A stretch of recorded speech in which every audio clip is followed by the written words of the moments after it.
So we have an update on the death of area mama of Abuja, the TikTok cross-dresser slash sex worker who was found dead. The police have officially confirmed that he was the one. Initially, people doubted and some people assumed it was a prank, but the police did confirm that they got a call from passerby letting them know that the body of a woman believed to have been killed is laying dead in the streets. Now, put in mind that in the pictures and in the videos we saw, his body was bare open with his genitals showing. But that was not how he was found, because the people who called the police thought it was a woman. So there is that chance that his head was face down. If you look at the picture, there's a spot where it seemed like a lot of blood was in one particular spot.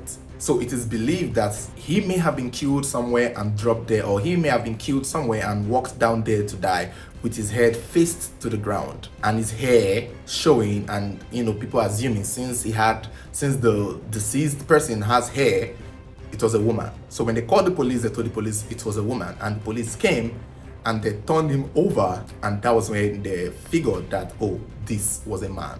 And I think that was where the pictures and the videos began being made and began circulating. In the initial video that I did, I assumed maybe the people set him up for that, the people who killed him just staged it. Because I'm still of the opinion that since his wig was intact and his waist bead was still around his waist when he was found, he didn't put up much of a fight. Whatever happened to him, whoever killed him did not fight him. And you could tell that the rest of his body seemed clean for someone who would have been in a fight. All the trauma, all the blunt force were just all over his face. So is it that he was hit with something or struck multiple times on his face? And also there was no murder weapon around, no stone, so which indicates that it's either he was killed somewhere else and he came there to die, or he was brought and dropped there. But since it's Abuja, we know how this thing goes. They most likely have killed him and brought him there to just drop his body, because we know that this guy can fight.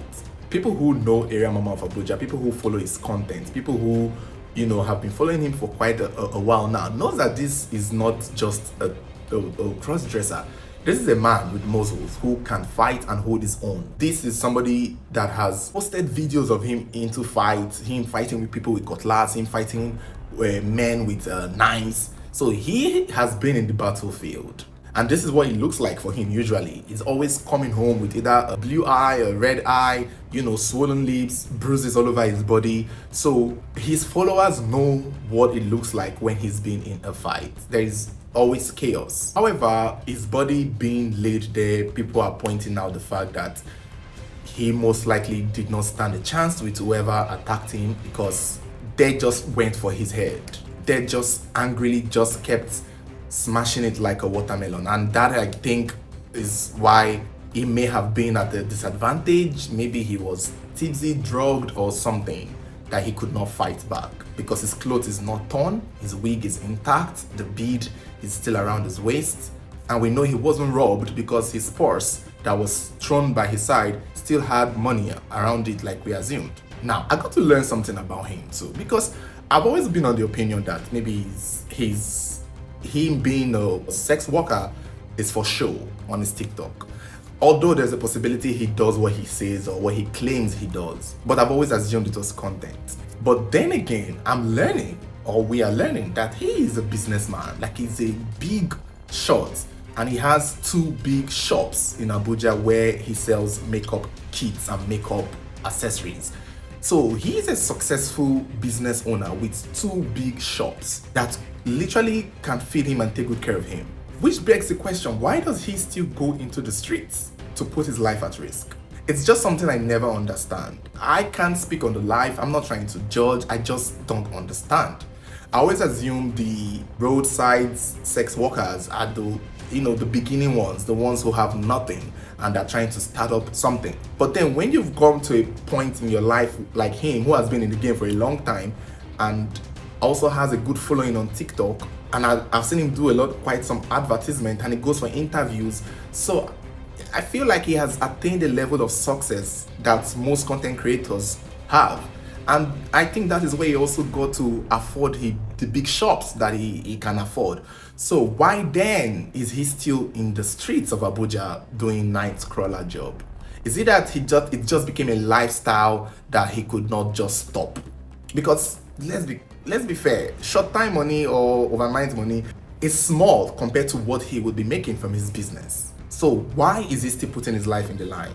I remember a video of him saying that maybe it's bondage, because he has made a video where he clearly stated that he has never used his ashawo money for anything tangible, that he feels like it's bondage. So why does he still keep going back to it where he has a very good source of income? That is a part I don't get, because hearing that he's successful and has two big businesses is something that caught me off guard. The police have said that they are going to investigate, that they are checking to do investigation. I don't know, as long as it comes from Abuja. There are a lot of unsolved murder cases in Abuja that I have a small piece of doubt that this would be solved, given that we may not even know who he went to see. We don't know who he texted. We don't know, because his line of job is so rare. He's a guy. And he has talked about guys who pick him up thinking he's a girl, not knowing that he's a guy.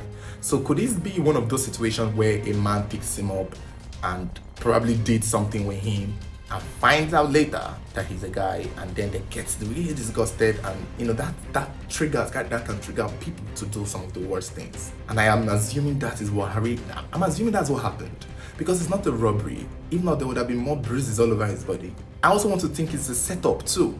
I mentioned that in our previous video. It could have been a setup, because people keep targeting him a lot. People keep threatening him, come now, come here, come my side, and I'll deal with you and stuff like that.